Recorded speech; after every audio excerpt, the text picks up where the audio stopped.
এগুলো কি পুতুল? দেখো তো এগুলো কি? হাঁস বাচ্চা। এগুলো হাঁসের বাচ্চা। কিউট অনেক, কিউট অনেক। ধরো তো একটু, একটু ধরো, একটু ধরো তুমি। হবে না, হাত দিয়ে ধরো। সামনে যাও, সামনে সামনে ধরো, ধরো তুমি ধরো।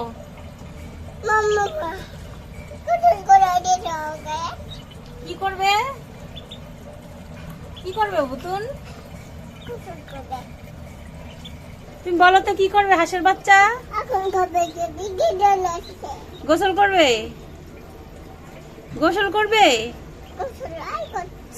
ওই করছে, কি দিয়ে করতেছে গোসল? পানি। হ্যাঁ ওই যে গোসল করতেছে। কি করতেছে?